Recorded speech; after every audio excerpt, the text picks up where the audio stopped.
And we are live. Good evening, everyone. Welcome to Holy Crap, the Vlogcast. The Vlogcast comes from a skeptical point of view to answer some of the questions of why. The Vlogcast art is a combination of spite and the Streisand effect because muscle memory is such a wonderful thing. You just keep doing what you want to do, whether you want to do it or not, because you wanted to do it at one time and now it's just kind of the way things work. Kind of like how, for some people, they just can't get away from something that they're ingesting that's habit forming, like food. Tacos. Part of this is to follow through with the old adage that sometimes the journey is more important than the destination. I'm your main host. I'm known as Shujin Tribble, and you can find me pretty much everywhere under that name. That's Shujin, no matter what this little doohickey thing over here might tell you. That's a whole other thing for later. Don't worry, I have no intention of explaining myself to all you. Thanks for being out here. Before we get started, I would be completely remiss if I did not make mention to a very significant moment in the news, specifically for today. A message to all media outlets out there. Use the correct terminology. You are journalists. You are the current day history writers. Call it what it is. Don't mince words. Joining tonight, or this morning, depending as to what time zone you're in the morning, on the right-hand coast, UnrenownedTech is back, and probably popping Tylenol like it's nobody's business. Actually, a leave, but close enough. Yep. Sure, it's fine. Aleve, Doritos, and Mountain Dew. I'm doing great. Okay, so somebody has gone ahead and battled for a Switch 2 and finally bought one. Good job. What? Oh, God, no. I don't actually want to Switch 2. I have the... Believe it or not, I do have the original Switch, and it's still good. Yep. I'm not buying another one just because I have that. I mean, I have Game Boys coming out of my ears from all the Game Boys I collected over the years. I even have an original Game Boy Micro. Those were hard to get because they were limited production because they released them at the wrong time. Yeah, respectfully, I'm sincerely hoping that you're not using alkaline batteries in those because alkaline batteries and earwax do not mix. Do not mix well. I prefer lithium ion. You get a better reaction. First off, the Game Boy Micro has an internal rechargeable battery, and so does the Nintendo Switch. Not necessarily a selling point unless you're in the market for a Note 7. From the left coast, where it is currently evening, I.O. Cloud, who is also maybe just a little bit sore for different reasons, perhaps from the diaphragm, from laughing so hard. Hi. Hi. Yeah. I was at the local protest here, and my sign was 1812 was a good year for matches. And the people that got it, they're like, that's smart. And the people that didn't, I had to explain a little bit. You know? And of course, my favorite joke about, what do you call a Canadian at the White House with a pack of matches? A warning. Repeat offender, terrorist, you know. Yeah, warning. So it's good to be back with y'all. Look, let's just keep this... Let's just help our audience understand something. That when Canada was asked to help in wars, and they were our allies and such, there were a lot of things that, before Canada assisted, were not labeled as war crimes because they didn't occur. And that after Canada assisted, those things that were on the list of war crimes increased. So, anybody who says Canada, oh yeah, they're always apologizing. Like, dude, they're still apologizing for the war crimes. You don't want to have them add to it, okay? Let's be clear about this, however. The war crimes in question, have they apologized for? Yes. They also have said But remember, we do still know how to do those. So, just saying. It's Yeah, only a war crime if we're caught. There's that too. And it's only a war crime after the first time it's done. I love the argument about how it was British troops that burnt down the White House the first time. It's like, they might have been British troops, but they were living in either Upper or Lower Canada or East and West Canada, depending on, so they were Canadians. It's just that they were British subjects. See, this is the same difference. This is the same argument that's been made for, American hockey teams win the Stanley Cup every year, and the rebuttal is, yeah, American hockey teams with Canadian players. Exactly. So you gotta keep everything into. I'm just saying, with a country that has to regularly deal with moose and flying, screeching snake lizards, don't screw with them. Okay, There are worse things than us. Yes, that's true. That's yeah. true. So it was 2 stages at my protest, and from about 2 to 3 blocks south of the park, and at least up to the highway, so another 3 to 4 blocks, were just lined on both sides of the road with signs, and that was what I could see. I didn't go check the other side of the park.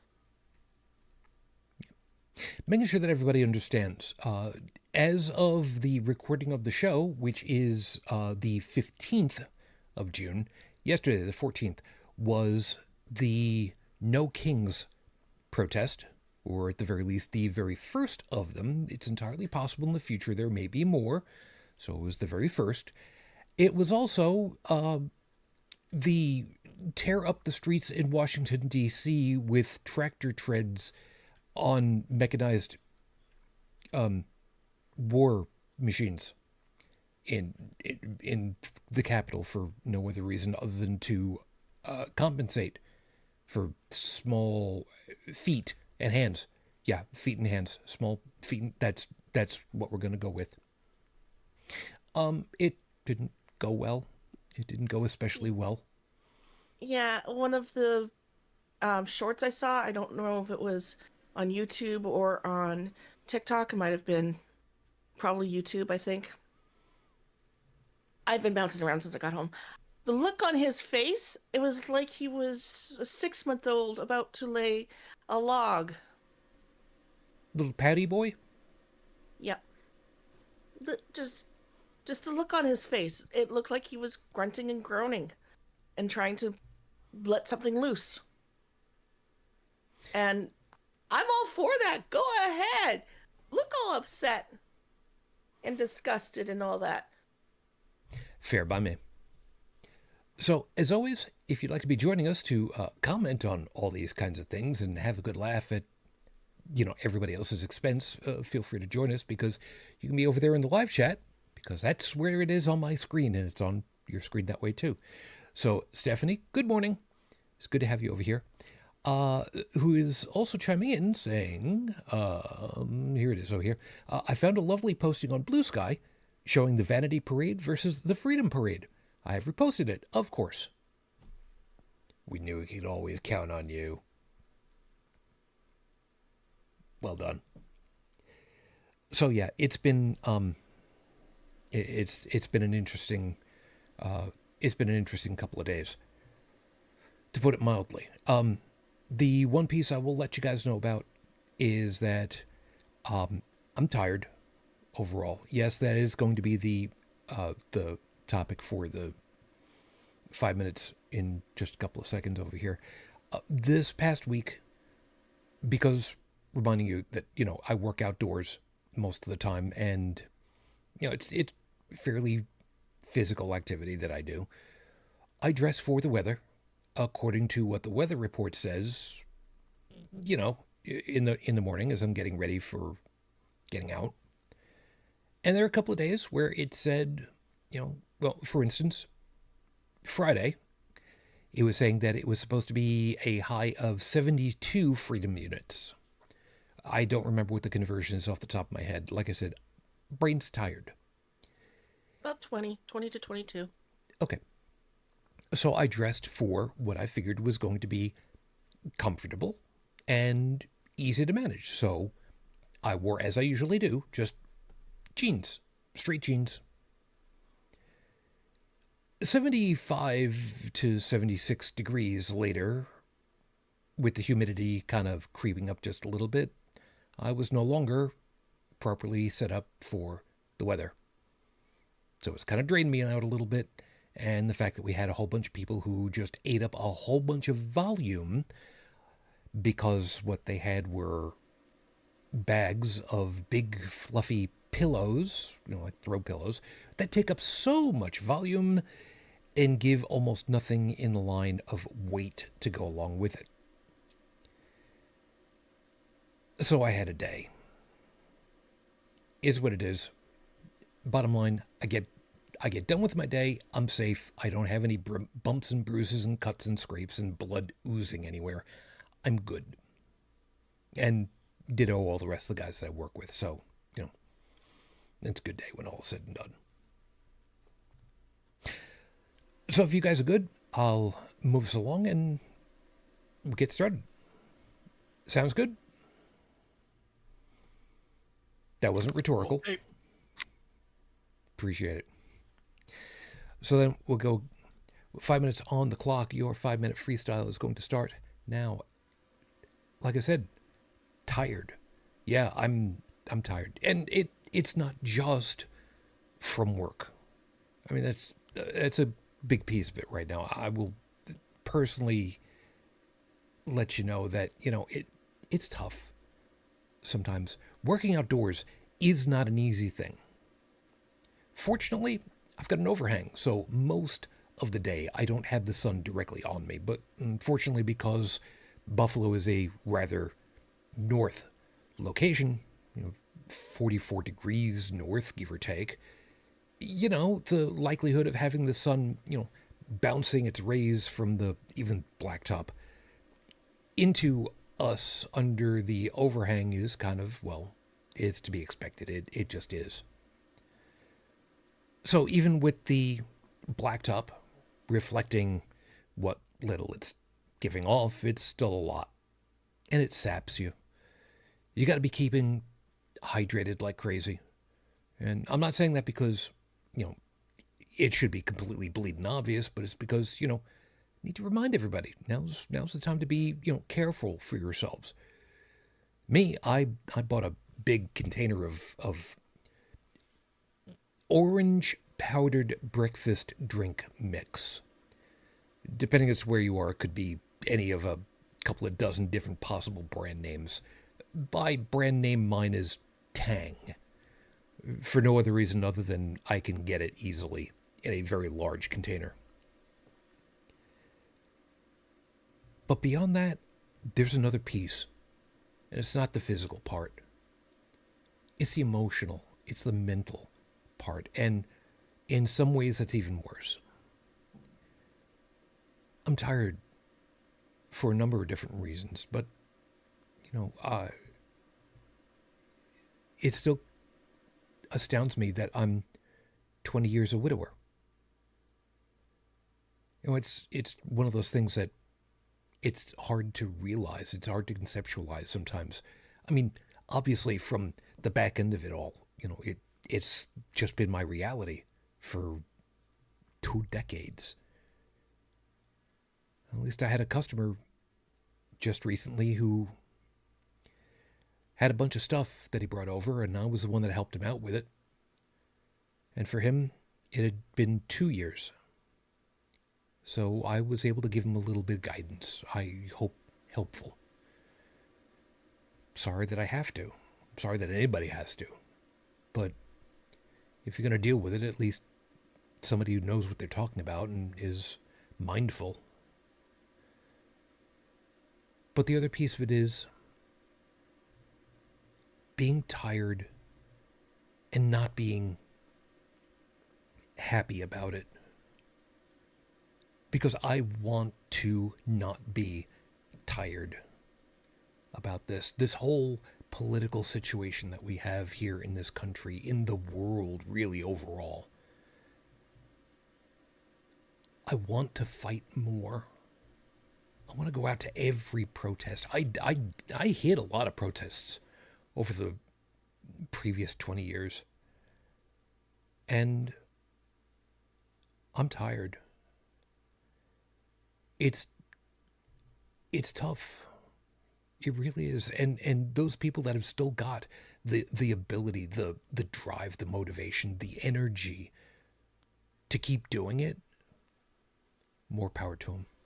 I want nothing but the best. I want these people to keep doing what it is that they're doing. And I'm sorry that I can't. I want to. Really do. I don't want to feel like I'm just hanging on the coattails of somebody else somewhere. But I don't have it. Right now, it's just not in me to do. And for those of you that might be out there and you kind of feel the same way that I do, it's not something to be ashamed of. We've tried. We've tried so many times over. And we are being attacked on a daily basis, hourly sometimes, even less than that, with everything that's going on. Not all of us have the stamina to keep going every opportunity. But every once in a while, just remember, there is that one that's out there that's going to keep needling at you. There's going to be that one cause that you're going to want to keep at. Even if it's from the sidelines. It's okay to do that. It's okay to pause. But most of all, just don't give up hope. Even if you can't scream and you can't hang out there with everybody making the walk and chanting the chants, don't give up hope.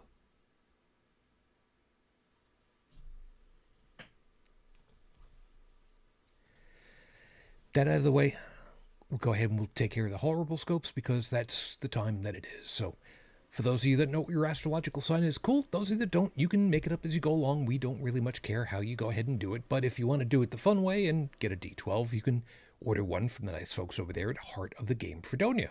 They'll be more than happy to sell one, maybe even ship it to you, depending as to where you are. If they can't ship it to you, you can hire a mule. I'm sure Gatwick Airport is wonderful this time of year, I'm sure. So consider getting in touch with them and letting them know that the Horrible Scope sent you. It's Hail, Hail, Fredonia, home of the Blue Devil. They're supposed to have a mimic in the window. According to the Google Map picture, street view, it is there. I don't know when that picture was last taken, so your mileage may vary. Or kilometerage. I don't know how that's supposed to work. So for some younger folks, of course, it's time to consider summer jobs. We've all been there already, and we're pretty sure it was nothing like what last summer's jobs were like. So this week, you get to find out how much worse it's gotten and how to avoid these pitfalls for the season. Aries, summertime is mating season for a number of species. So imagine you're working on a farm and find out your job, your very first job, will be to help spawn babies. It's not as disgusting as you might think it is. Some poor kid got paid to go out into the middle of a cornfield and rub the male and female parts of corn plants against each other to pollinate them. So this week, remember this story and realize that when it comes time to update your resume, there are certain job descriptions that simply cannot be smoothed over. Just omit them entirely. Oh, speaking of resumes and omitting work history, somebody posted a wonderful concept of if you have a gap in your work history, what you should do is if a company that's interviewing you asks you about it, if you can talk about this gap in your work history, you can say, I'm sorry, I can't talk about it due to an NDA. They're not allowed to ask you anything else. Doesn't matter if you lied. They're literally not allowed to ask anything else. Well, that works. Uh-huh. Uh-huh. Big time. Taurus. Let's talk about another corn-related job for the youngsters. Imagine, if you will, being a kid and earning $10 for standing in a cornfield. As a scarecrow. Sure, you were 10 and your grandfather had a weird sense of humor, but you get $10 out of the deal. So this week, remember, there are certain jobs that you will not be able to convince anyone that you actually did. Maybe omit those from your resume too. Oh, right, horrible scopes. Gemini! Sometimes the jobs we expect to be the easiest turn out to have unintended hardships. Imagine you've decided to try out being a dog walker for families. Oh no. Maybe they've got 5 chihuahuas. Oh no. Make sure you talk to the family and understand just what limits those little guys have, because they will run out of energy sooner than you think. And when that happens, you'll have to carry them home. Oh no. So this week, how do you solve a question like how do you carry 5 chihuahuas home? Easy. 2 in your arms, 2 on your shoulders, and 1 on your head. Remember, try not to overthink your work-related problems. Sometimes the answer is the simplest solution. You can always wear a baggy pair of pants, duct tape the bottoms around your ankles so nothing falls through, and just shove the chihuahuas down your pant legs.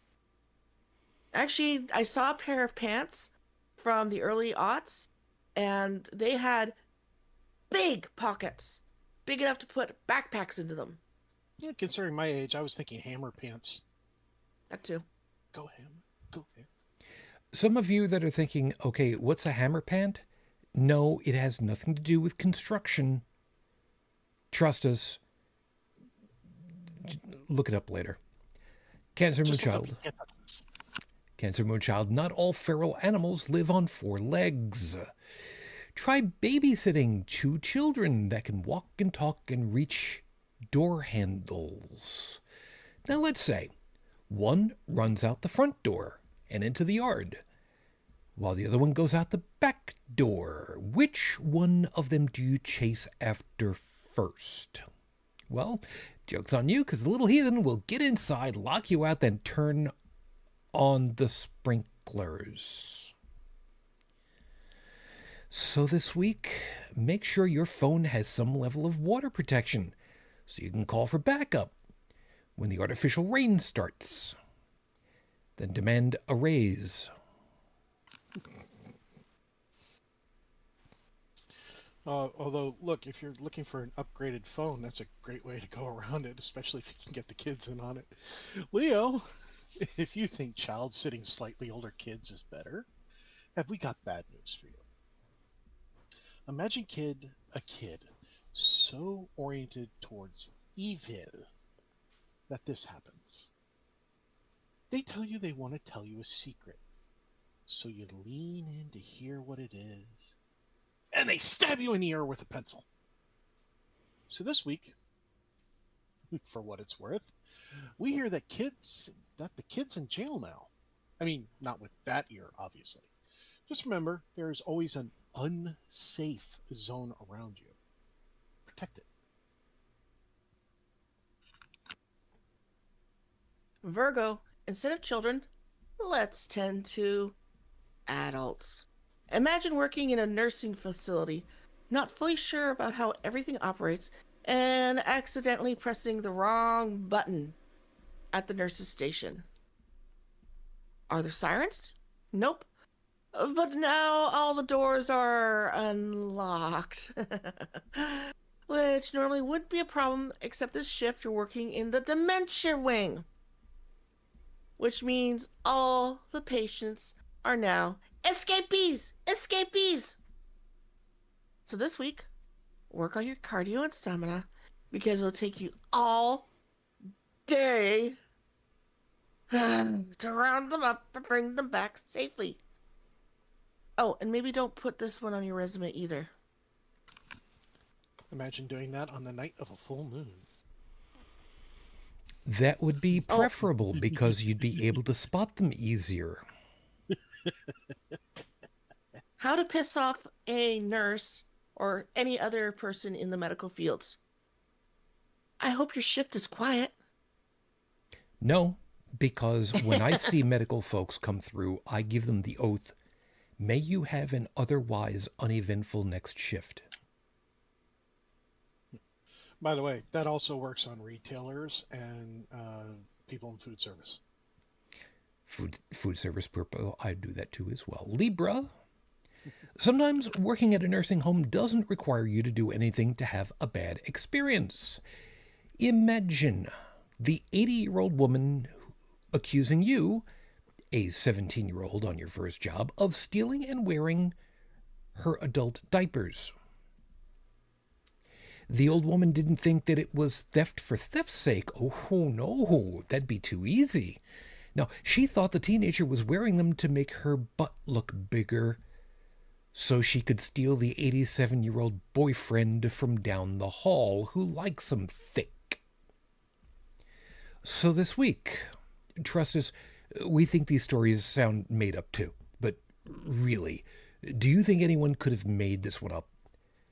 Just don't be anything but professional at every job you're at. When people think some of these things are made up, I remind them, it's like, look, there's a lot of warning labels on things because people actually did those things. And if you ever wonder at the level of human creativity as well as stupidity, just look at the warning on a chainsaw. Do not attempt to stop the blade with your hand. Yes, a chainsaw. Scorpio, when you apply for a summer job, be very mindful of the job title. For instance, plant manager could turn out to mean literally watering all the plants in the office. So this week, your resume might need some creative embellishment. Remember to use other people's expectations against them. You don't have to lie then. And there's actually a lot of truth in that. When I give guidance to people about writing their resumes, I tell them, like, you are literally customizing your resume using managerial speak, targeting the job that you're going for. And so you could have the same information on two resumes, they just read differently for each job.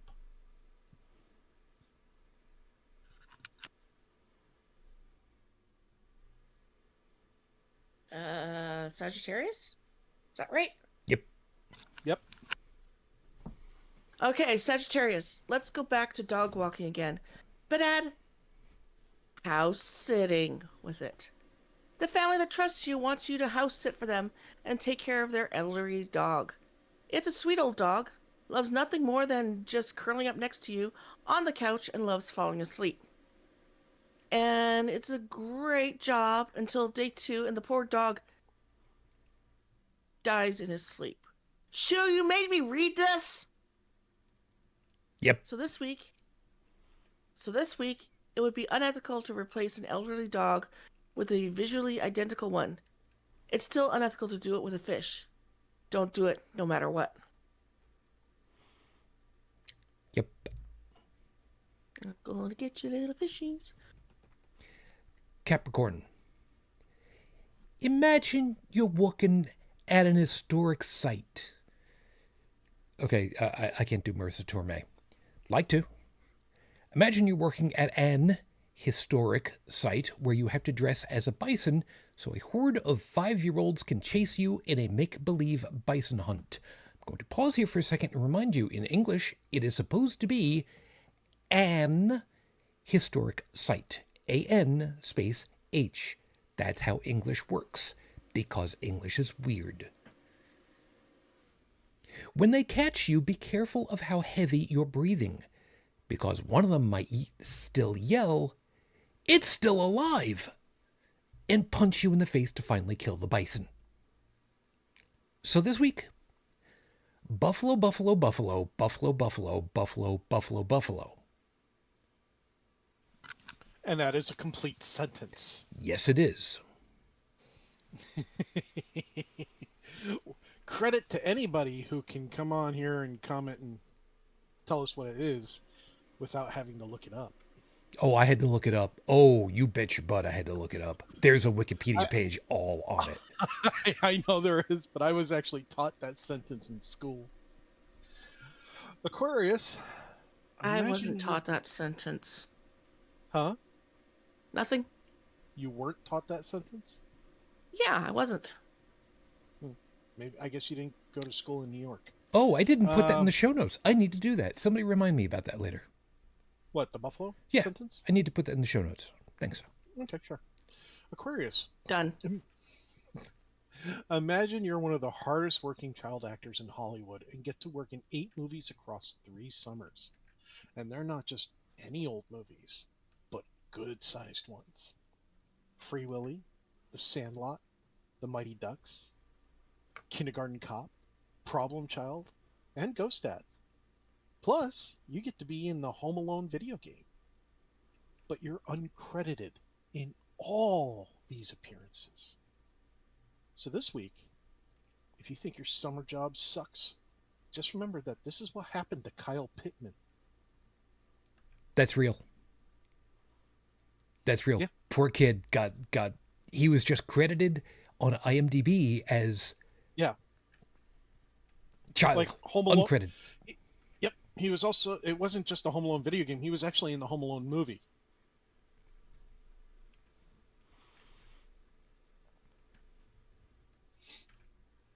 I That's probably why he was in the video game. Yeah, hopefully he got paid. pennies, probably pennies. Pisces, we heard about your industrious summer job year, hanging up signs for a lawnmower service, and you were good at it too, right? At least you were good at it until you discovered you had allergies that knocked you around. Remember what your father told you when you said you wanted to stop? He said, and quote, "You made a commitment to the community." And that you had to see the job to the end. Thanks, Dad.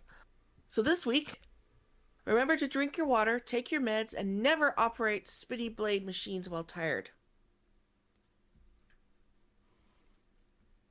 Sorry, I'm awake. Yeah, that's probably a really good way of looking at that. And if anybody wants to wonder, why shouldn't you operate spinny blade machinery while you're not 100%? There's an entire Mythbusters episode that talks about what can happen if you use a spinny blade machine and it hits a rock.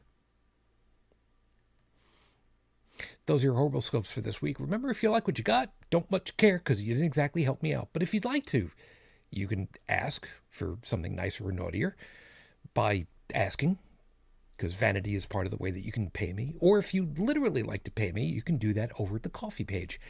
Coffee.com/Icarus the Lunar Guard. I'll have these posted at the end of the week as usual. Tumblr, Facebook, Coffee, Discord, BlueSky. What did you just post over in there? Oh, that, yes. Yeah, I know about that one. I thought that you were perhaps already going over to YouTube and finding the shot like a bullet kind of thing. No, That's okay. We can get you that. guys can find that. Yeah, we can get that a little bit later. This is episode 538 on the docket, Your Honor. Star Trek IDIC equals human pride. Now, yeah, kind of talked about it a lot last week, and yes, I am wearing it again because I've decided that instead of wearing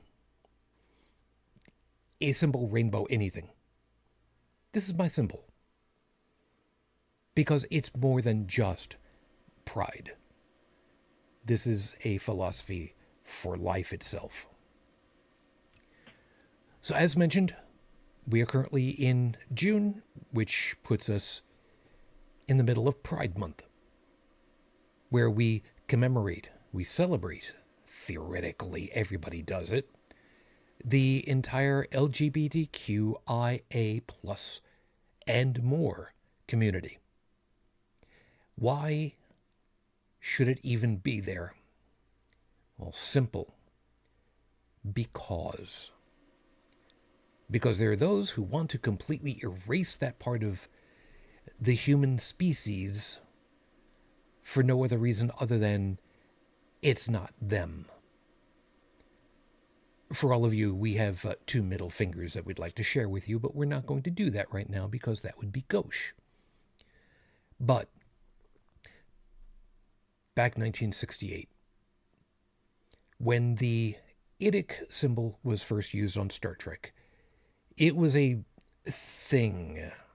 Gene Roddenberry wanted it to be in the episode so that he could sell it through his company that was selling Star Trek and science fiction memorabilia. So it was a money grab on his part. The same way that he wanted the performance rights for the Star Trek theme because he wrote lyrics for it. Because he wanted money. Just so you know, in regards to what you're talking about right now, there's a blog spot that talks Star Trek Fact Check about Vulcan philosophy, specifically the IDIC and the emblem that you're talking about, the sails. I mean, it literally has details about interview with William Shatner and Leonard Nimoy about this. They were none too happy, as I recall. Oh yeah, it's in there word for word. So we can put it in the show notes later so people can look it up and go through. It's a long read. Yeah, I've got a couple of pieces from, I think it was Memory Alpha, that gives a short synopsis. But yeah, we can absolutely have that in there. Gotcha. So it was definitely known that it was for a money grab reason. But that didn't change the fact that the concept of IDIC, IDIC, is not just valid, but it's something that should be celebrated. Infinite diversity in infinite combinations. Now, as you know full well, if you have 2 items with 2 variations, well, that's easy. You can start doing multiplication on it and find out how many possible combinations there are. You can go to 10, 100, 100,000. It doesn't matter. But the fact that there are differences, that they can be as nuanced as you want or as gauche as you can get, and suddenly the universe just has beauty beyond measure. Because, as the episode that it came from said, is there, in truth, no beauty? Yes, that literally was the question that was the title of the episode. Because some things are beautiful because there is something that we measure it against because it makes us feel good. And others who say that this is bad, this is not beautiful because it makes me feel reviled towards it. I'm probably using the wrong term, don't care. But the point gets across.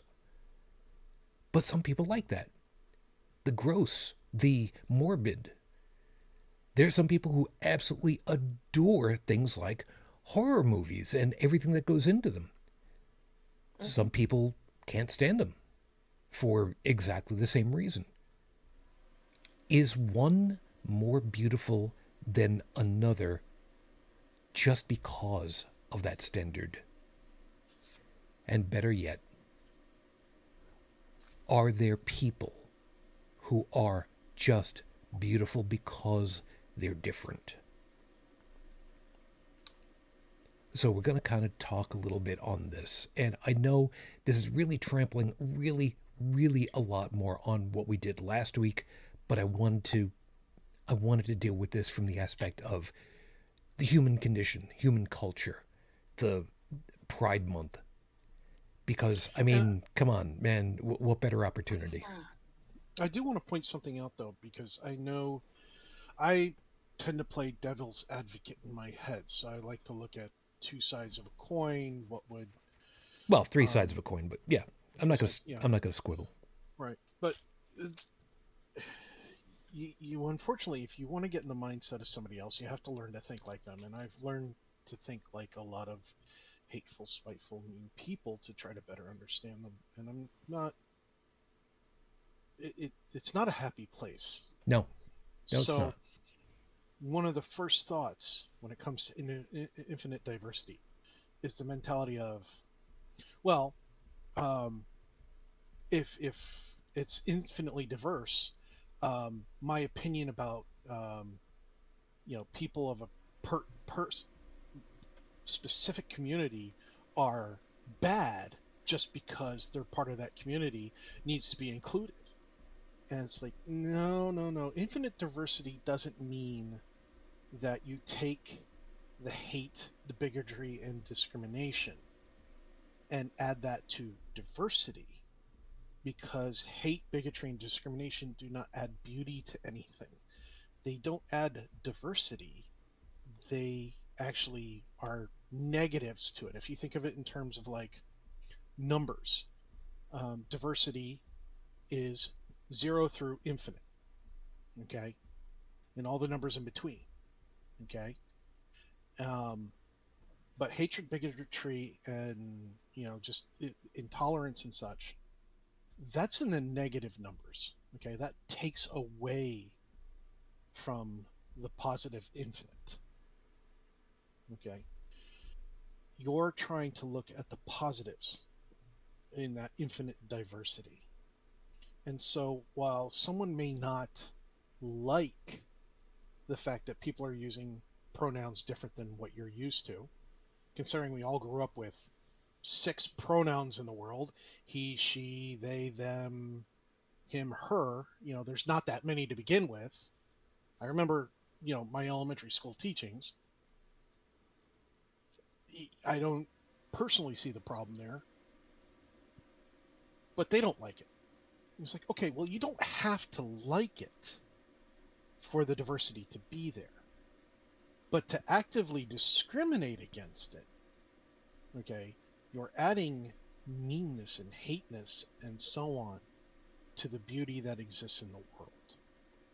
Nobody said you had to like somebody because they use they, them. Nobody says you have to like anybody, okay? I know people who just don't like people in general, but they go about their business and they leave people alone, Live and let live. The beauty and the diversity is what comes from the creation of that diversity.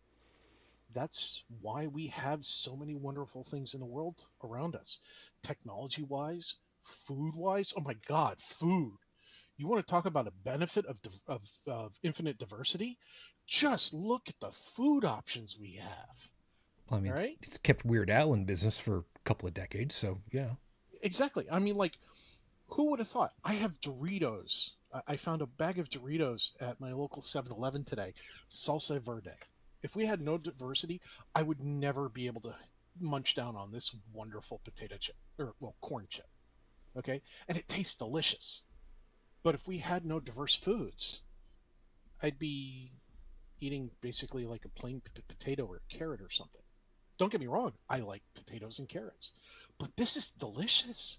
You It's like absolutely delicious. you like drinking potatoes too, so I don't want to hear it. Yeah, let's not go Freaking there. weirdo. But the point is that we have so many diverse foods that we have literally come up with the concept of fusion restaurants now. You can't. I live in a southern part of Maryland, and we have fusion restaurants. I was like, how the hell do we have fusion restaurants? There's not that much around here to begin with, and yet we do, because somebody took 2 cultures of food, put them together, and made these amazing foods. Okay, so and if I drive just a couple hours towards DC, you want to talk about food options? Holy crap! Just go to any city, and you will find something to eat. I don't care who you are, what your dietary requirements are. You will find something to eat, and it's something unique, and it's something amazing. And that's just food, man. That's just food. So, Io. I'm hungry now. Thanks. You're very welcome. Oh, salsa verde.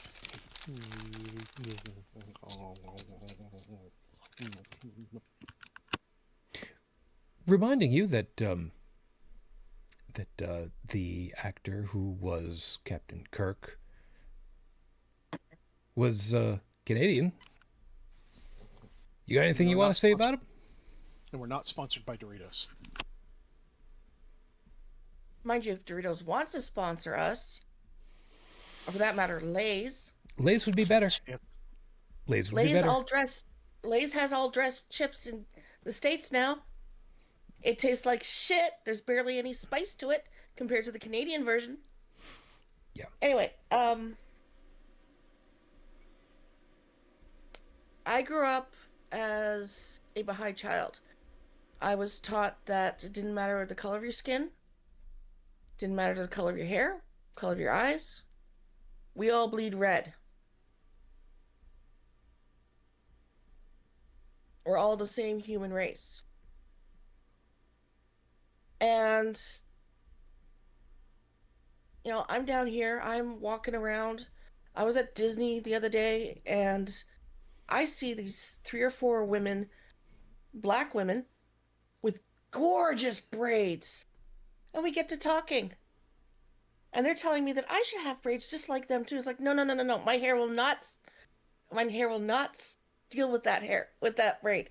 No, it will. No. I put in a French braid and I will get a concussion when the elastic breaks. They laughed. Then I popped off my little hat that I was wearing and I had space buns on. And they said, "Oh, that's so cute." I love the creativity that the only word I can use, that the different races have used in order to survive the generations to now. For black people, it's the hair braids, it's the songs, it's all of that history that was passed from generation to generation. For the Native Americans and Native Canadians, the Native North Americans for that matter, the original peoples of Turtle Island, how's that? A lot of them, all of their history, all of their knowledge is gone. But for those that are still here, that still have the history and the knowledge, because they're no longer told that they can't participate and practice what they used to know, the information is coming back, the knowledge, before the elders disappear. And some of the stuff is beautiful. There's this YouTube brothers, they're Mexicanos, and they're native Mexicanos. They thought they were Spanish. They found out they weren't Spanish. So they decided to let their hair grow out and see what they look like. And they've been showing the different cultures. And I'm looking at these colors and whatnot, and looking at what I wear and go, yeah, I'm kind of boring with what I wear. The colors, the patterns, all that knowledge just from the Aztec ropes that were destroyed, the Mayan codexes that were destroyed. Oh, Christian explorers and conquerors were stupid! Admittedly. Sadly, admittedly. And so, of course, one of the things that I kept on seeing at the protest today, multiple people with the same sign. No one is illegal on stolen land.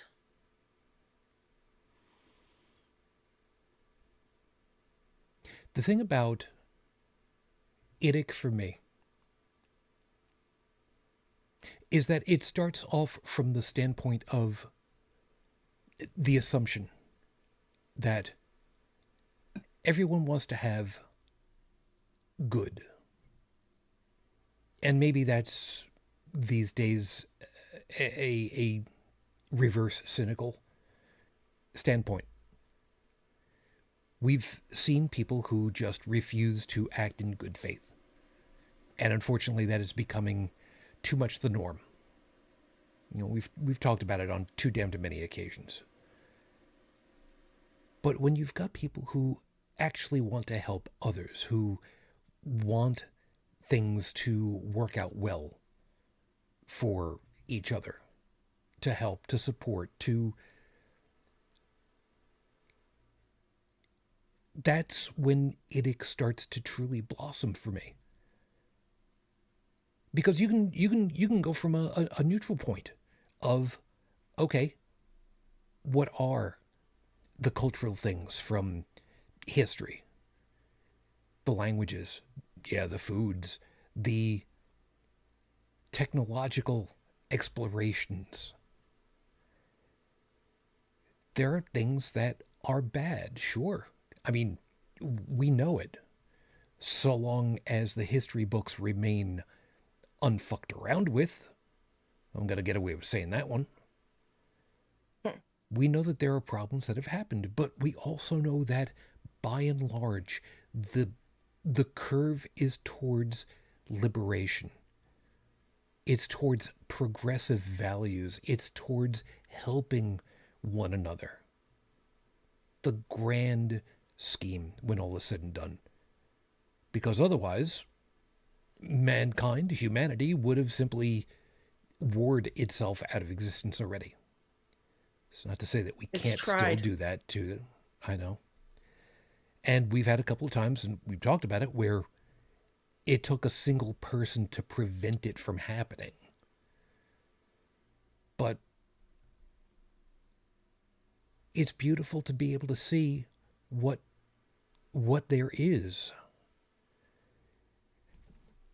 People who are male presenting, who have decided, for no other reason other than their own entertainment, that they're going to completely buck that look and present themselves otherwise. And in some cases, because that's what they feel that they should be from inside of themselves. Perfectly valid. There are some who do it because they want to, because they enjoy the feeling of it. There's some who are tactilely attracted to the different materials. Perfectly valid. There's some that want to do it because they want to create a caricature. Again, still perfectly valid. So long as no one's getting harmed in the process. And that's what drives me up a goddamned wall and down the other side.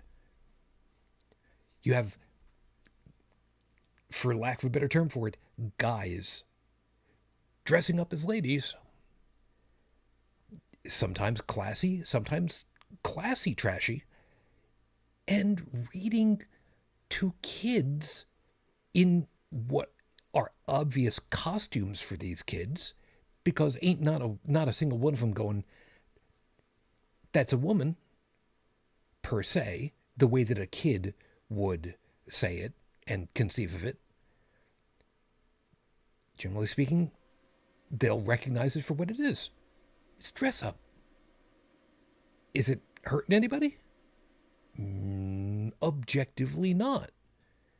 Because kids are being engaged.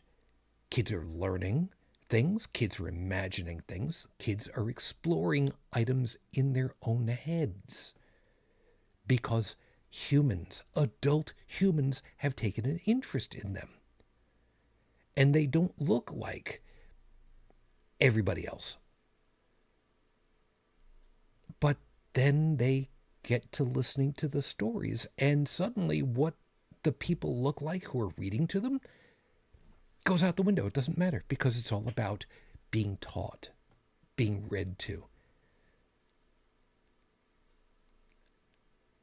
And there are people who just want to do this because it's fun.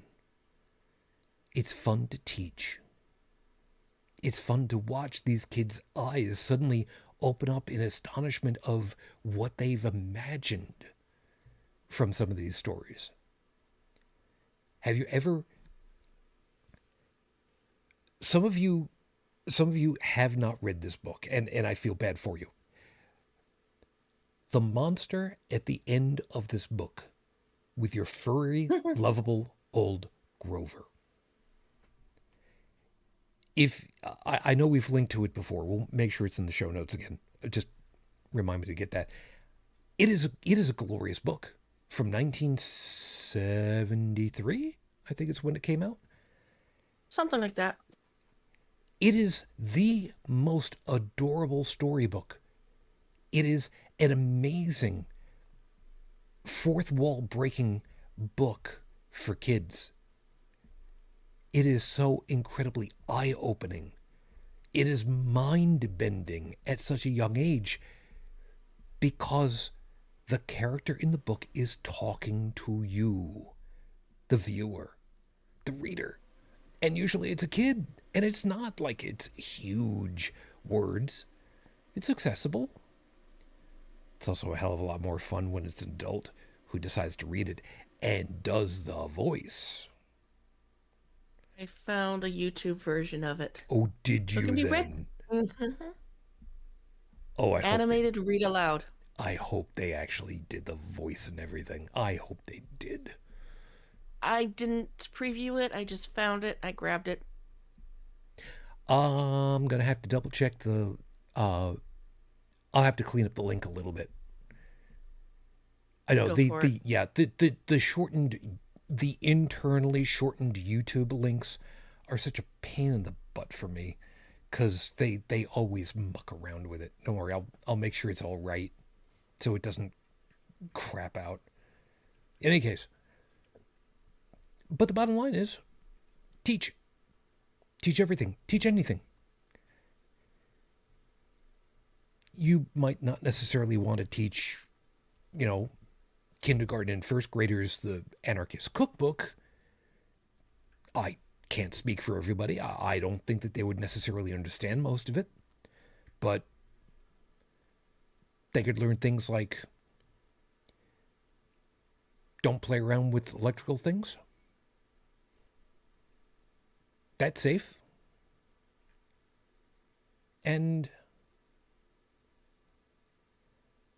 personally, I love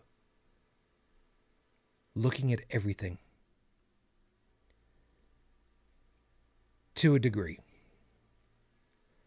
And like Tech was saying, there are certain groups who are very much on the negative number scale of sorts. I don't know that conceptually works necessarily all the time, but I get where you're going at. But at least I can figure out what side of the do I like it, do I don't like it, do I fit in. And I can take that and figure out how to deal with it for myself. Yeah, and you don't have to. There's a misconception. You don't have to fit into every single little thing. None of us do. You know, the desire to have a lack of diversity so that the world only fits your narrow view of what the world should be means that you need to get off your street and out of your neighborhood and visit more areas, than just what you know on your street corner. Okay? You have not been out. You haven't truly been out in the world. What you've had is probably come streaming through some kind of filter into your home, whether it be from a particular news channel or social media or internet. But you really need to get out and meet people who are diverse. And yes, you're going to meet some real wackos. Okay? Case in point, walk around the streets of New York City. Not only will you meet some nice people, many people who are in a hurry, hence the whole concept of the New York Minute, but you'll meet some real whack jobs, and you can tell them because people will literally go around them. When you see a whole sidewalk going around somebody who's just kind of seems to be standing there and talking to themselves, yeah, okay, fine, there's wacko. All right, or well, I don't know if wacko's of truly derogatory the way some of the other words are, but my point is that when you get out into other groups of people in mixing bowl areas, you get to learn about a lot more cultures. Not, and like I said, one of the great ways to do that is go out and go to different restaurants, right? And go to like family-owned places. Go to a family-owned Indian restaurant and say, "Hey, look, I don't like spicy, or I do like spicy, but I'm not sure what kind of spice levels are here. I'd like to try some things of different spice levels." And you will get different flavor profiles that you've probably never had, or Thai, or Korean, or whatever. It's like, if you like barbecue, folks, go to a Korean barbecue restaurant. You'll thank me later. And There's one. yes, and just because it's Korean barbecue doesn't mean it has to be spicy. They have a lot of non-spicy things. You just tell them, I don't like spicy. They'll give you a list of recommendations. And you know what? You'd never get that from your neighborhood unless you have a Korean neighbor who cooks.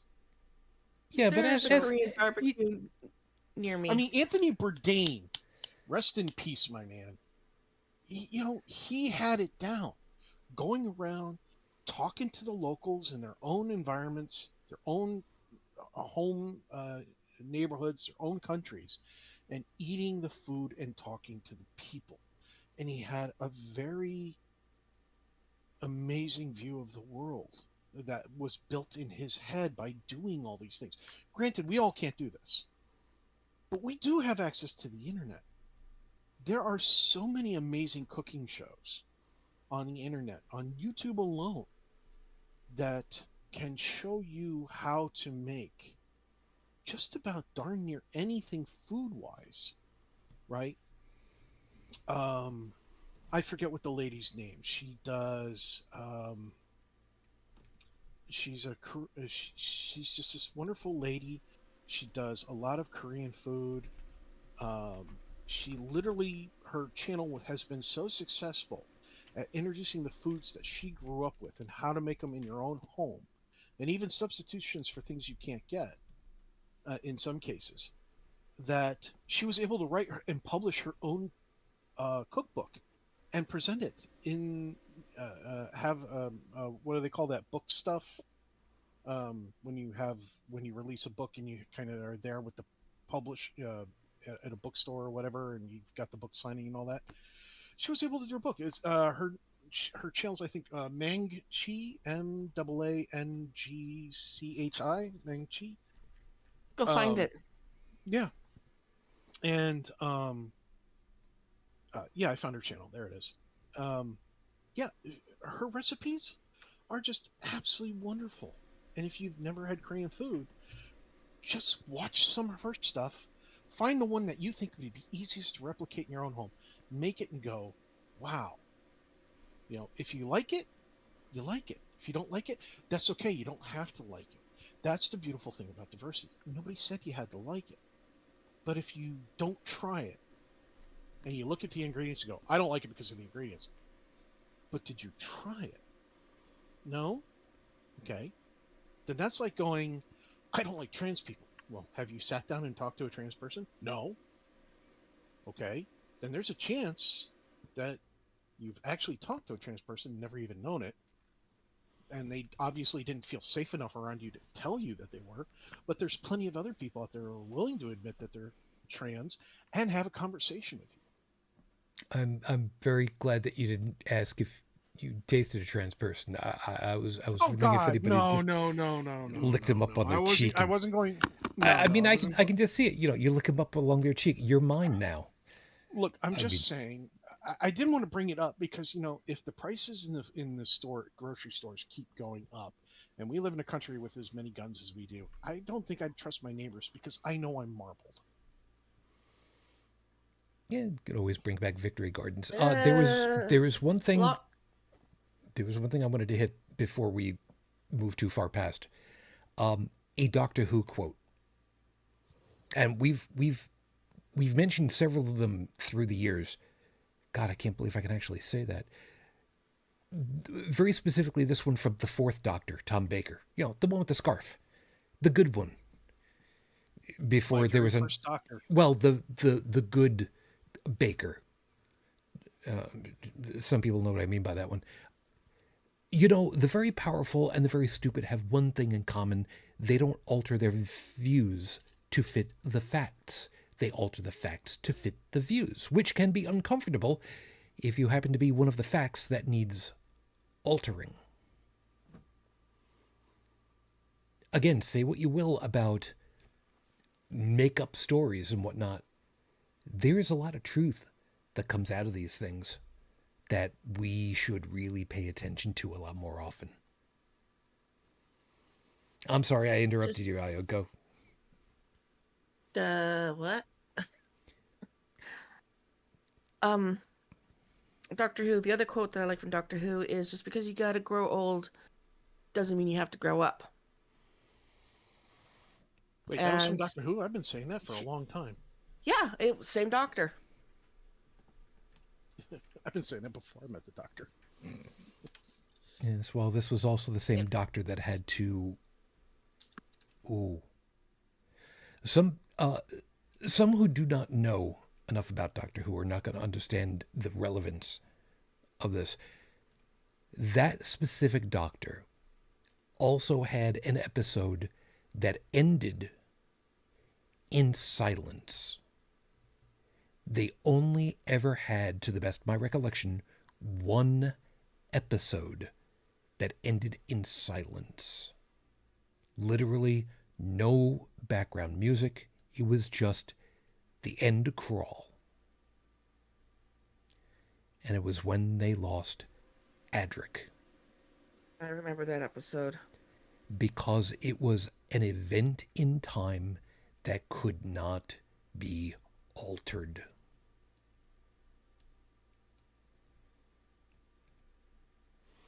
Now, if anybody's wondering what all that was, you can look it up for yourself.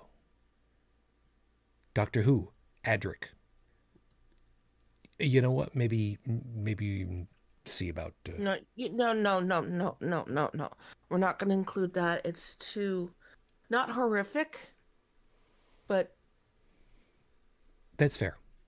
it's like finding out your favorite relative that has treated you like gold for your entire life is gone, and you can never have them again. That's what that episode was like. Kind of like Even though he was one of the worst characters, how he died, why he died. I saw it once and I spent the next day crying. it's now making me think of Artax. Canadian. We grew up, at least I grew up with the Persians that my mother's religion had all around us. So I grew up with Persian food. Different types of rices, dilled rice cooked so hard that it was like a delicacy to eat it. And I never was given any because greedy. They were greedy. Um, my mother would make these Italian meatballs and they would be sweet. And it would take us 2 to 3 days to make them. The first day to do the meatballs and the sauce and, let them marinate a bit. And we'd take that. We would never have any to bring home. They'd be gone.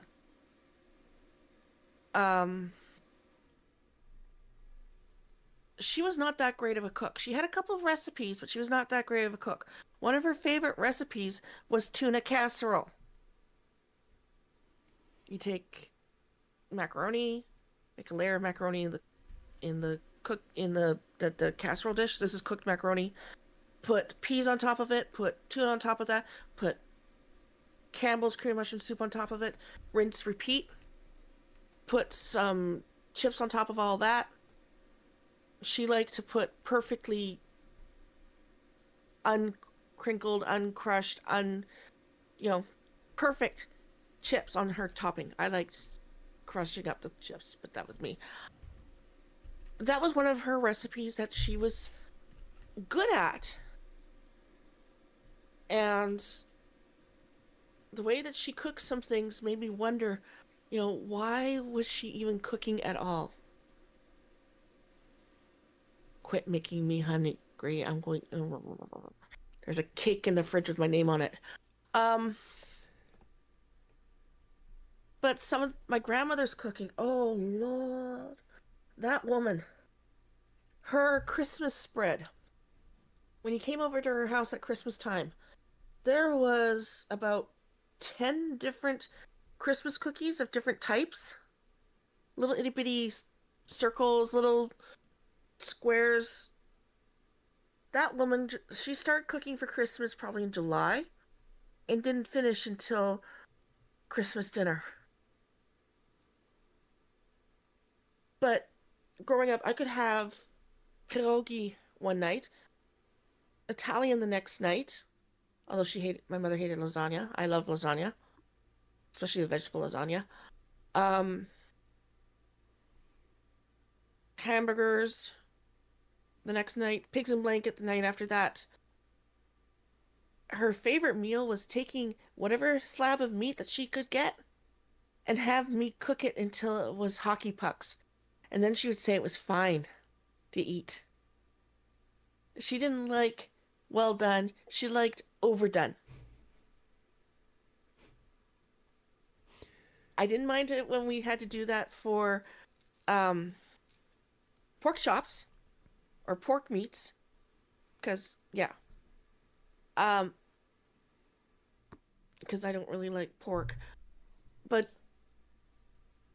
it was applesauce with pork. It was just interesting that we could take from pretty much all these cultures and have the food. And I continued it with my kids and with my ex. I would do Chinese one night. And it would be our version of Chinese. Not necessarily Chinese foods and ingredients, but Chinese style, because we had a wok. We actually went through three different woks because of things that have happened.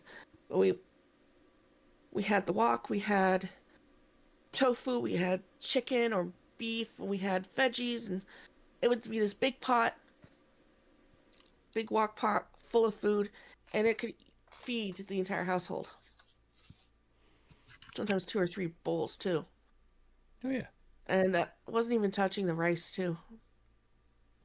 And then the next night we would have something else. The next night we'd have something. One of the things that I put into the show notes, and they'll be on the YouTube version in just a little bit. And sorry for lighting up everybody, but the website that I got this from is only in bright, stark white, which means I'm getting a sunburn off of my monitor right now. Timballo Genovese, aka Timpano.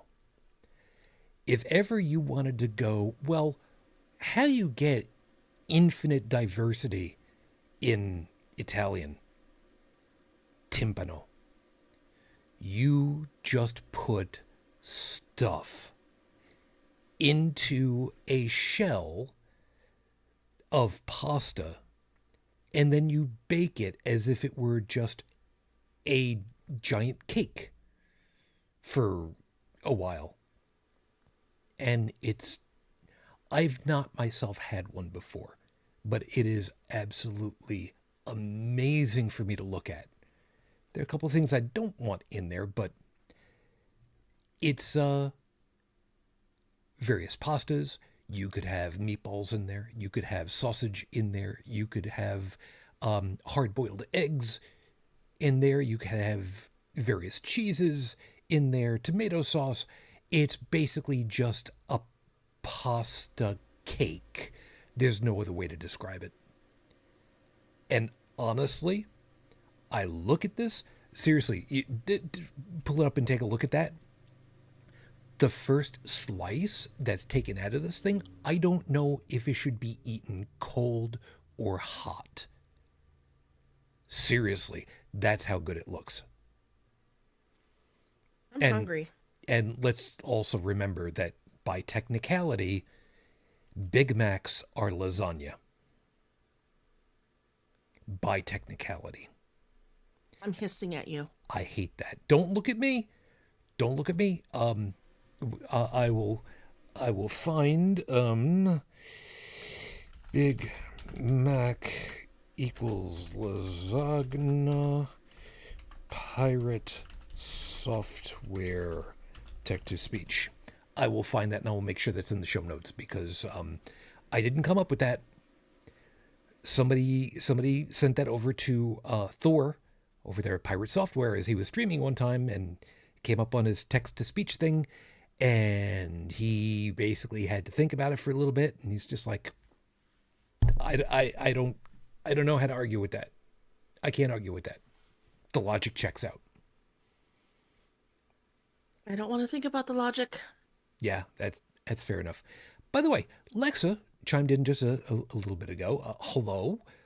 was eating, thankfully, or I'd be very hungry by all the food talk. Well, it's an area that we can agree on for all of this because I mean, what's not to like? I mean, we're all addicted to it. What are you gonna do? Just imagine the day this child discovers curry and says, "Hey, Mom, try this." Oh man. And cloves. "Mom, let's make something out of this." So we made a curry with cloves, some bay leaf. There was chicken, there was potatoes, there were some other vegetables. And from that point on, my mother and I would have a spice fight. Whoever would go by the pot as it was cooking would throw more stuff in. When I was growing up, I never knew anything about curry. Not a lick. It was nowhere in my wheelhouse growing up. But after I met she who would become my wife, and I got to have food with them at their house. Oh, you betcha I like that stuff. Oh, I like me some. Damn it! Now I'm gonna have to put that into the show notes too. Sushi? Sashimi better. I had a really hard time at first with the concept of eating raw fish. For my grandpa, raw fish, that's called bait. Okay, all right, I get that. But my wife was smart about it. She knew that I have a love for canned tuna and making, tuna sandwiches.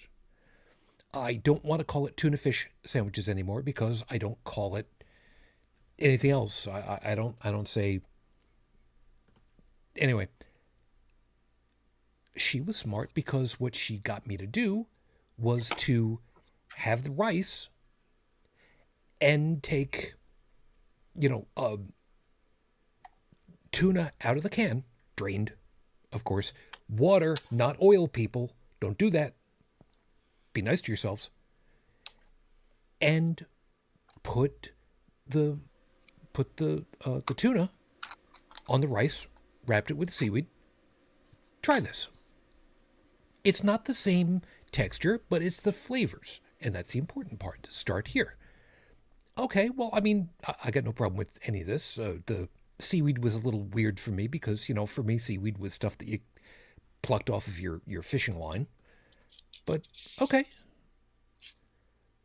Okay, cool. So then we went out and we got, because Wegmans here does have sushi counters and whatnot, and got me a piece with tuna. Okay, try this. This is tuna. This is just the uncooked version of what you were having before. What do you think? That works. Okay, let's try other stuff. And turned out there was a lot that I liked. Salmon. Oh, I love me some salmon. Salmon, tuna. Oh yeah. And when we went to Japan, I tried stuff I never would have thought. I do believe that we had horse at one point. I don't specifically remember because it was reminding you, August of '99. So it's been a quarter century. Brain's a little fuzzy on some of the details, but yeah, man, the stuff that's available, it's great. Just go to a section of your grocery store where you normally wouldn't be picking up stuff and go find dirty rice.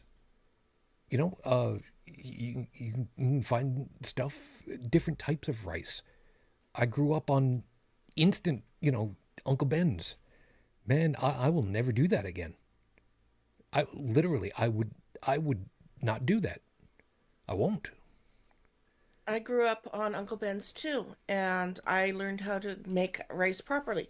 It took me a few tries. Sure. Yeah. And there's a couple stores near me that are essentially higher class dollar stores called, of all things, Daiso, the Japanese dollar type store. Stuff starts at about $1.50, $2. But the food section, I found these rice packs. And yeah, they're spendy. They're at least $4, possibly 5. This was before tariffs and whatnot. Um, all you have to do is add hot water and wait.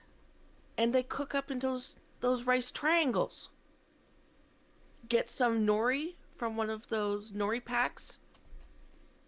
You know, the smaller ones that are basically being sold as healthier chips. Wrap those around, and you can eat them.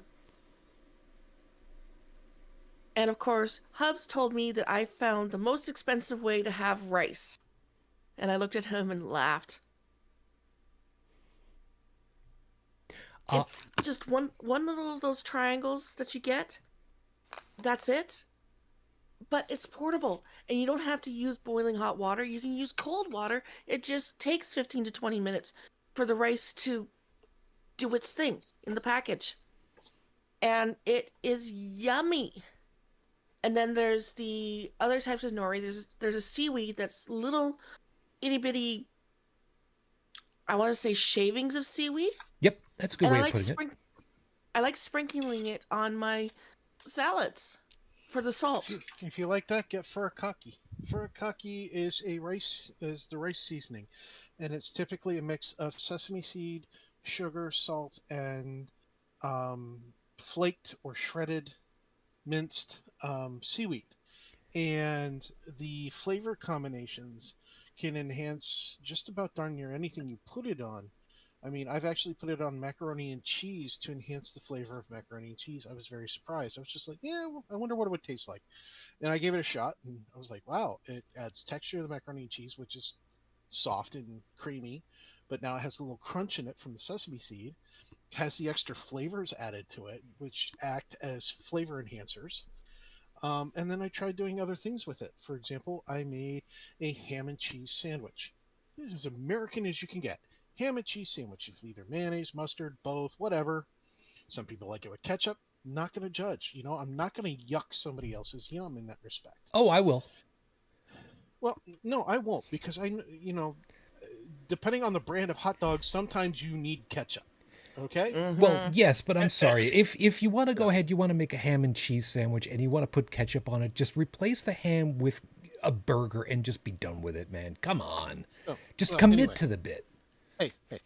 Anyway, that aside, whether or not you like that sort of thing or not, I did mine with a little bit of a very thin layer of mayonnaise on the cheese side of the sandwich and a little bit of just the smooth yellow mustard on the ham side.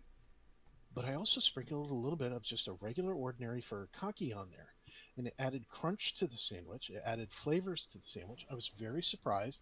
And then I thought about it. I was like, wait a minute. Ham is pork. Furikake goes really well with many dishes that include rice and pork. So it just did an amazing job with something that that it was never designed for. It wasn't made for that. And that's a fusion, of two different cultures right there in a sandwich. So this is what I mean. There are plenty of people who do not like the furikake sprinkling. Okay? You don't have to. But if you're saying, because I don't like it, it should not be sold in the U.S., that is discrimination. That is not inclusive of diversity. That is removing diversity. Okay? I can't believe I'm going to do this to both of you here for a second. We need to take a pause for a couple of seconds. The curry that I get, which is the same one that my mother-in-law used to get when she would drive the hour to the Asian market up over here in the Buffalo vicinity and then an hour home. And she would get like the 25 kilo bag of rice to bring home, by the way, because she would, I'm not going to get into the whole thing about which brand of rice, because anybody that knows anything about Japanese folks and brands of rice, you might as well just go ahead, stick a flag in the ground and say, if you don't believe in my rice being the best, you're wrong. We're not going to get into that. Yeah, that's like when you ask photographers which brand of gaffer's tape is the best. We're not going there, folks. However, I will let you know that the brand of curry, I did put it into the show notes. It will be in the YouTube notes eventually. On this page, which, by the way, I knew that they had mild, medium hot, and we usually get medium hot and hot, and mix the two of them so that you get this like extra medium hot. But I didn't realize that they have an actual extra hot. I don't believe I've seen that in the store before. However, here's the piece that's about to cause all kinds of issues for us. Later down the page, they have recipes. Io, you might be interested to know that they have one that is specifically curry poutine. That actually sounds delicious. Chief, they also have one here for curry mac and cheese. That also sounds delicious. By the way, for those who are uninitiated, in case we didn't already say it, curry literally translates to gravy. It's good gravy. And the beautiful thing about curry being gravy is that depending on where you go, you will get different flavors. Everybody has their own recipe for gravy, right? Granted, there are very basic, mother versions of gravy. Same thing with curries. There are very mother versions of curry depending on parts of the world. But if you travel, you might find that one grandma who makes her gravy just a little bit different than everybody else's, and hers is amazing. That's the same thing with curries. Just because you don't like, and I had to learn this lesson because I was for a very long time always thought, no, I don't like curries. I don't like curries. I don't like curries. And I tried one and I really didn't like it. And then a friend of mine said, well, what'd you try? And I said, well, I tried it from this such and such place down the street, yada, yada, yada. And I'm like, oh, you tried that one. I said, you say that like I made the world's dumbest mistake. Well, you did, because that one is crap. Let me take you to this other place. And they took me to this other place. And what I had, I would describe as, imagine you like brown gravy, okay? A very basic gravy. But you're at the house where somebody doesn't just take a McCormick's gravy mix and mixes in water. No, instead of water, they substitute the actual drippings from the pan mixed with their own homemade whatever stock, beef stock, chicken stock, whatever the protein dish that's being served, instead of water. And then to make it smoother, they put in a little bit of butter. But it's not regular butter. It's that really good stuff that you buy on the shelf that has all that extra flavor to it because it's a grass-fed butter, or it's from the local Amish community who makes their own homemade butter, which if you haven't had that, I'm really sorry for you. You need to do that. That's amazing stuff. Or it's even their own homemade butter. And it's just better than the stuff bought in the store that looks and tastes bland. And you have that gravy, and it's like, oh my God. But they still made it starting with the same McCormick's brown gravy mix. But theirs tastes better because they did a doctoring of it with all these better ingredients. And that was the difference I experienced between the two curries. One could have come out of a can. It tasted terrible. It was almost artificial. And then the other one that I had that my friend introduced me to at a local little, again, it was a mom and pop Indian restaurant, not a franchise. It was heavenly. And it wasn't even spicy. They had a spicy version. If I had known that, I would have gotten that one. If I had known it was going to be this good, I would have gotten the spicy version.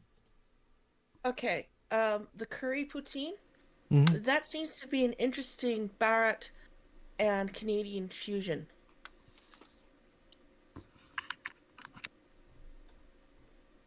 Alrighty. I've been trying to remember the name that used to be used for that country, because apparently that's the name that they've changed it back to. But the other name is still common usage. And by the way, the whole thing that I'm getting on with this, my curry experience, it's the same thing with diversity in terms of people. When you go out there and you meet other people, you're going to meet Hispanic people that are amazing people. But you're also going to get those people who are like, oh my God, why were you even allowed to like reproduce? You know, Mm. but that doesn't just apply to Hispanic people. That applies to Americans. That applies to Europeans. That applies to Canadians. That applies to every human being on the planet. There are some people that are amazing, wonderful people that will give you the shirt off your back if without you even asking, just because they see you're in need.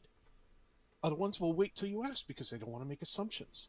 Some that will go, I'm not going to give you my shirt, but I'll tell you what, let's go buy you a shirt. That way you have your own shirt, you know, and so on and so on. And then you'll have other ones who will see that you have a terrible shirt in need of a new one and take advantage and trick you into giving up your only shirt. Okay. That's every single part of the world, almost every single culture that I can think of. Okay. So infinite diversity doesn't mean that you're not going to come across assholes, right? It also doesn't mean that you get to be that asshole. We should be less of an asshole.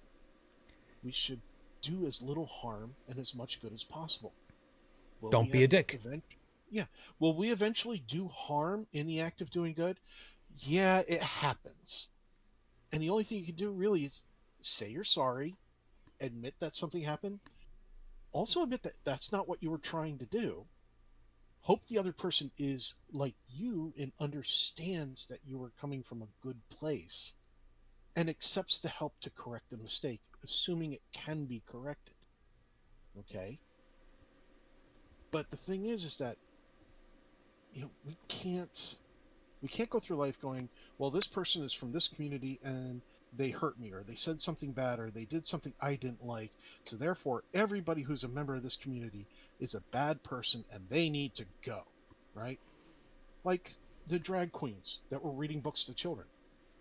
Look, I don't know about you, but I have lost count of the amount of people who are anti-drag queen, who when you go through like their high school Instagram or their college or whatever they were on, or their Kodak pictures or whatever, were found to have dressed in drag for fun. That's what the same thing. Oh, well, we did it for a football game. It's the same thing. You were entertaining. You did it for the laughs. You did it to put a smile on somebody's face. That's what comedians do. That's what drag does. They put a smile on somebody's face. Do they take something to an absurd level? It depends on who you ask. So, you know, you could say burlesque does that. But the thing is that um, if you don't like it, don't go to it. If you don't like it, don't do it. Okay? And if you have trouble explaining to your kids that that's a man dressed as a woman, why did they do that? Because they had fun doing it. If that is so hard for you to explain to your kids, you have communication problems on a level that needs assistance so that raising your kids, they don't have the same communication problems that you do. That is not I'm not saying this to be mean either or to demean you. This is legit. You if you cannot communicate these things to your kids, it's like talking about sex ed. If you can't communicate the basics of sex ed to your kid, then what are you doing having children? You need to tell them how things work. They're curious, they want to know. And to hide it behind religion or embarrassment, C.S. Lewis, okay, a wonderful writer. Um, there's a quote that people they only quote part of it and they leave out the whole paragraph. They quote, when I became a man, I put away childish things, and that's all they quote. Yeah, But it's why, first incomplete. off? It's an incomplete quote. Okay, it's at the end of a small paragraph, and the whole thing reads as, critics who treat adult as a term of approval, instead of as a merely descriptive term, cannot be adult themselves. To be concerned about being grown up, to admire the grown up because it is grown up, to blush at the suspicion of being childish. These are the marks of childhood and adolescence. And in childhood and adolescence, they are, in moderation, healthy symptoms. Young things ought to want to grow. But to carry into middle life or even into early manhood, this concern about being an adult is a mark of really arrested development. When I was 10, I read fairy tales in secret and would have been ashamed if I had found doing so. Now that I'm 50, I read them openly. When I became a man, I put away childish things, including the fear of childishness and the desire to be very grown up. When I'm out and about, I carry what I call my emotional support stuffy. I'm not going to put a picture of it because she's my baby. Hey, I have a teddy bear in my car. Oh, I have a teddy bear When I in my drive by car. myself, it's my conversation partner. I have 2 teddy bears in my car. I have a mouse in my car. I have Deadpool, Thor, Luna, not My Little Pony Luna, Sailor Moon Luna, and several other stuffies in my car. Okay, I'm like the stuffy queen. Hey, forget all that. How about the Jeep community with the rubber ducks? Let me get to that. Okay? Yeah. So I carry this emotional support animal with me, stuffed animal with me. When people ask me about it, I say, yeah, it's my emotional support stuffed animal. Hell of a lot cheaper than an emotional support animal because I don't have to worry about feeding it. I don't have to worry about taking care of it, vet bills, and all that. And cleaning up poop. Yep. And then I usually say the bit about just because I have to grow old does not mean I have to grow up. It's she comforts me. If I'm in lots and lots of pain, she's my focus. My body is with her, or my mind is with her. My body is dealing with the pain. There you go. I hate you right now, Shu. I had to get rid of a bunch of my big stuff. Dude, is that the one from the shop? You really bought that? Yes, I did. Nice. So about the Jeeps and ducks, about 3-4 years ago, this lady started to Jeep ducks, or to duck Jeeps. She would put either a little resin figurine or that little plastic duck. You know, the bathtub ducks with the smaller ones. Yeah, before you move on, let's just appreciate that you can actually use the term duck as a verb. Thank you, English. Thanks. That's quackers, man. Okay, you're okay. Now you're running up a bill here. Cut it out. Hey, I'm allowed to have dad jokes. I'm a dad. You still look like you're pregnant. That's the problem. Please. Now I'm going to be depressed again. Anyway, she started putting ducks on Jeeps, and other people started doing it too, and so forth and so on. I saw a couple of her TikToks about that, and I thought, that would be really cool if I hid ducks around and had them to give out to people when they do something, not quite as a tip, but just as a thank you. Here, have something in your pocket so that you can hold it and squeeze it and rub it and, feel... And name it calm. George. Yeah, and name it George. I will hug it and squeeze it and name him George. So I've been hiding those stupid little ducks from the Mexican border all the way up to north of 50. As we traveled back and forth from Canada, I was hiding them. I had them with me and I was hiding them. So they're all over the place. Last July 4th, this one lady, her son had bounced up to her and said, "Look what I found." And she was shown a bunch of the ducks that I'd hidden in the area because he had found them. And she told me about it. It's like, you made my son's day. Da, da, da. And I've actually been stopped. Are you the duck lady? Are you the one that hides ducks? Except now I also hide lizards and axolotls and other critters. I go through a cycle, but I usually have ducks. Right now I have lizards and axolotls as well as ducks. Or how about something even older than that? Painted Oh, rocks. I'm not done. There is a church within scooting distance of where I am. I pass by it about once a week during the summer months, and I stuck a duck in the masonry, and it's still there. And it's been there for 16 months now. At I this just, point, it's officially got squatters' rights. They need 90 days to evict it. but I stuck it there, and I think it's moved a couple times, but it's there, and I think it being there just makes people go, "What?" One of the bars, I had some people help me put them in places that I couldn't quite reach because it was at the 10-foot mark.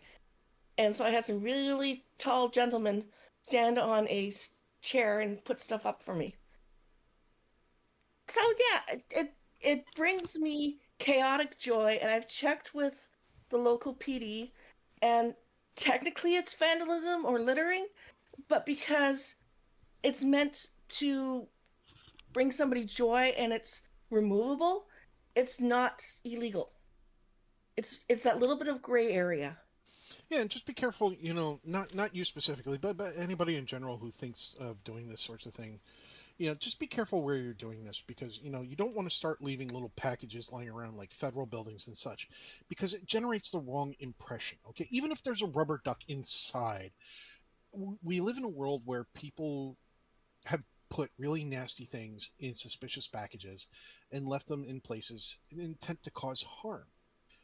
She's talking about leaving a rubber duck in the open, not boxed up or in a bag or wrapped in a tape or anything like that. It's just a small toy.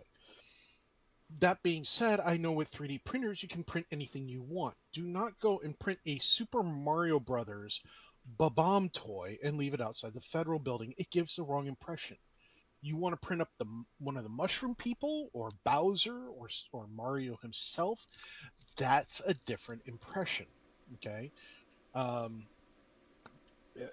as a toy, but don't do something that you know is going to really cause a negative. Okay, Don't do uh, something that's going to cause news reports and police action.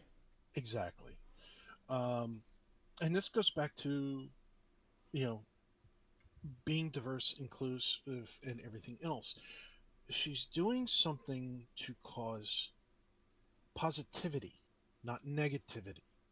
Being inclusive and being diverse, it's not about in subtraction like bigotry and hatred and, and intolerance. Those don't add anything to it. They take away from. It's like the toy. You leave a rubber duck somewhere, somebody's eventually going to smile, have a laugh, maybe take it home, have a toy for bath time or pool time or something. But if you leave a suspicious package, that's not going to make anybody smile. That's going to cause a lot of negativity. That's going to cause possible a lot of legal negative things that to occur. Okay, it's the same way with people. Okay, you don't have to like the guy down the street who's a professional drag queen. Okay, you don't even have to chat with him or talk with him.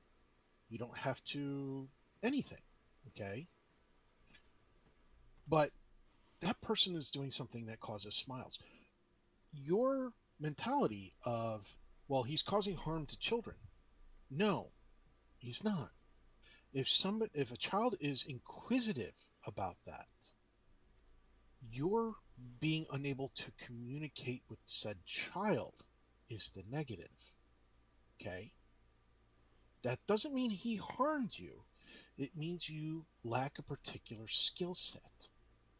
You lack the ability to explain to that child that that person has decided that dressing up like a woman is entertaining for some and puts a smile on their face. You don't feel that way about it. That's the explanation to said child.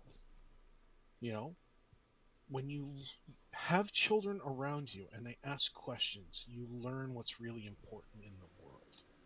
Okay? You get to learn about what's right, what's wrong with the world even. When a child asks, "Why is my neighbor down the street hungry all the time? You know, why is Billy or Susie always coming to school without food? Why can't they have food?" Now you have to have a conversation with your child about wealth inequality, possible um, problems with job markets, the whole nine yards. That can be hard to have that conversation with the child. That's where communication skills come into play. Okay? A lot of hatred in the world comes from a lack of understanding. And if you cannot teach children using your own communication skills, you're literally passing a communication problem along to them, and you're potentially breeding more misunderstanding, more being scared of the unknown, which can eventually lead to hatred, okay, and fear. Well, I should say fear first, and the fear generally leads to hatred. So if you have a hatred of something, sit back and go, am I afraid of this? What's my fear coming from? Right? It takes self-reflection. You may even need a professional to assist you in that self-reflection, and that is literally nothing to be ashamed of in this country, because I understand the differences in education based on where you live is all over the place, and you may not have been given the opportunity to have an education that allows you to do such a thing. Okay? If you're not empowered to do that, then it's really hard to do that. You either have to teach yourself or you have to get somebody to teach you. And sometimes that costs money, you know? But you can always start in a public library if you have one nearby. Okay? So it doesn't have to be that we hate each other just because we dislike their differences. And you do not have to like someone else that's different than you. But to say that they're bad people because they're different than you is not necessarily a accurate statement. Okay, it's one thing to say I hate Jeffrey Dahmer, he's different. Well, a lot of people hated Jeffrey Dahmer, and yeah, he had some wild differences. His wild differences they caused a lot of bodily harm. But when you have other people that are not causing bodily harm, you know, they just dress different than you or have a different pronoun, that's no reason to hate, man. Yep. We're getting really close to needing to close up shop. Was that good for you to finish off on, by the by? Yeah, actually, that really is. I don't really have much else to add to that other than maybe sit down with some people who are different than you in a safe space for both you and them, and try to have a conversation without getting upset. It's really hard to do if you're not used to it, but if you practice over time, maybe you have some friends that don't like to talk about uncomfortable things, you know, and you say, hey, look, I'd like to practice talking about uncomfortable things, and I need help from people I can trust and that I feel safe around. Maybe they'll help you out, you know, maybe their friendship is willing to go that far. And then you can have a conversation with strangers about that are different than you about these uncomfortable topics, and maybe have a better understanding not just about yourself but about other people too. Who Cool. knows? It might be the best thing you ever do. Io, any last that you got? Um, well, I wish Chuck hadn't mentioned that he was a father, because I have to say Happy Father's Day to him. Because this is the year where Father's Day and my birthday collide hard. Happy Father's Day, Io. Yeah, I have never celebrated Father's Day with my own father. I would have loved to, but he's now in his 70s, and I don't think he'll be around much longer with some of his medical issues. Happy Father's Day to all those that are either fathers, stepfathers that stood up, even if you weren't actually married to the woman. Basically, if you were a father figure in the kid's life, happy Father's Day. I had more men in my life step up for 5 minutes to get me over a hump than my father ever did. In fact, he actually really badly hurt me. So tomorrow I turn big old 53. Actually, you're in Eastern time zone, right? Yep. Yeah, considering that's the time zone I was born in, I'm already 53 over where you are, but I'm not 53 here.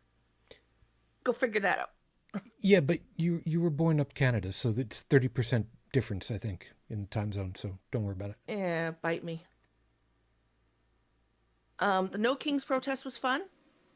It was peaceful, except for LA. We did lose one representative, thanks to a madman's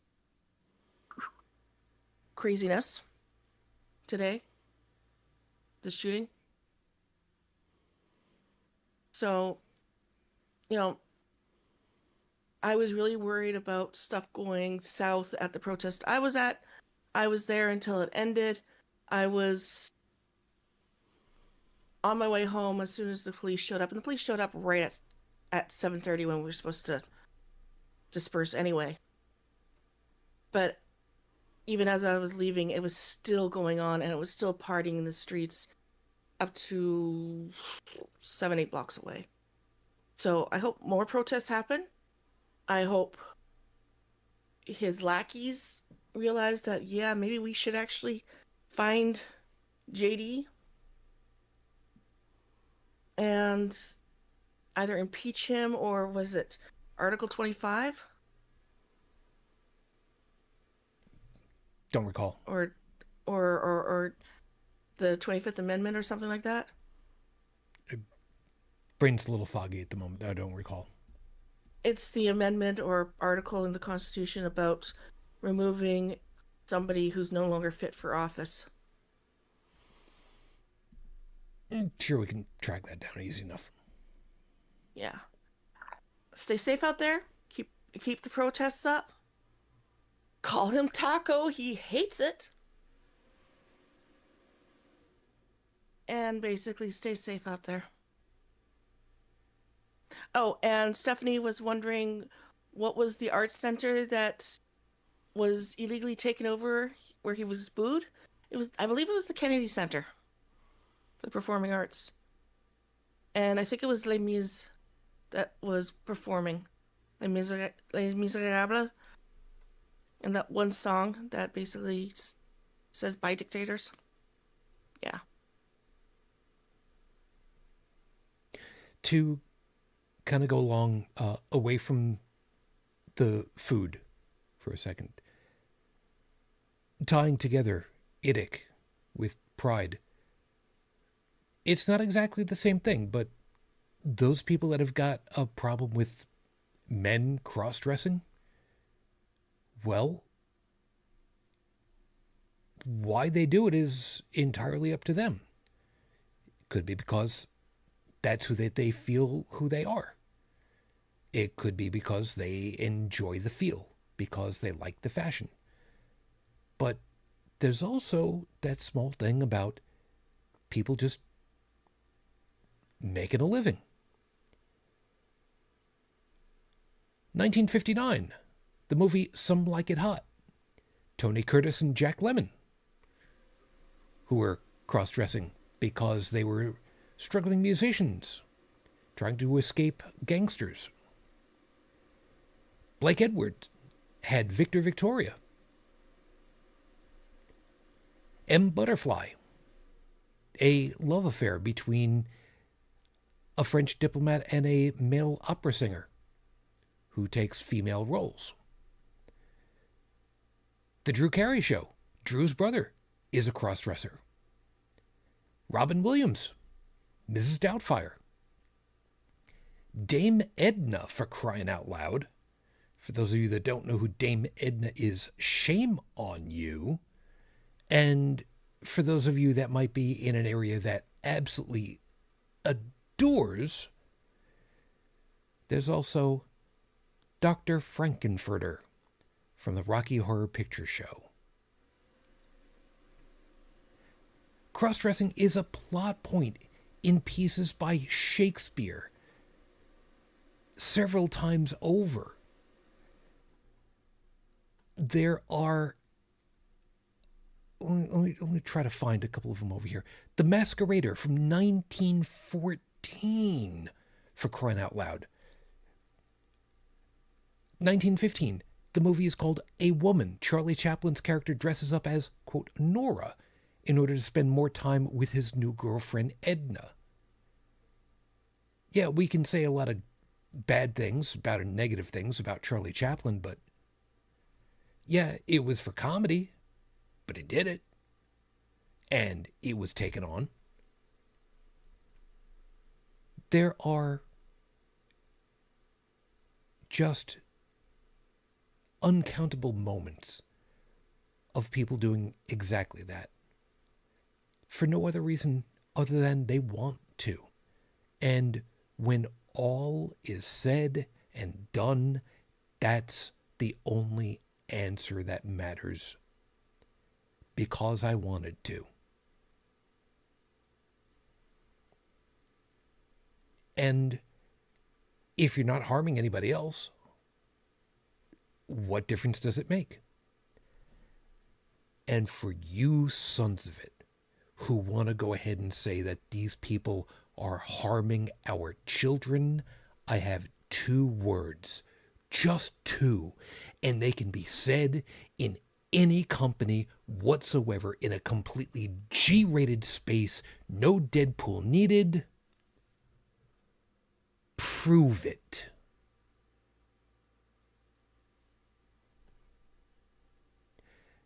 Damn shame if somebody were to go ahead and say that and hold your feet to the fire, ain't it?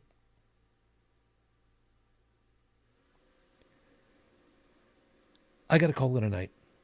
Thank you all, as always, for being with us. We hope that you found something worthwhile in all of our perspectives and you got something to think about for the week ahead. Before I write properly close, you know what? I'll wait for that a couple seconds. Io, thank you for checking in. Thank you for staying safe, of course, and you take care of yourself, huh? It was fun. I'm going to do it again. Cool. Tech, also, thank you. Glad to have you back, and I'm also glad that you're not entirely hurting from the weeks that you just had. Mm-hmm.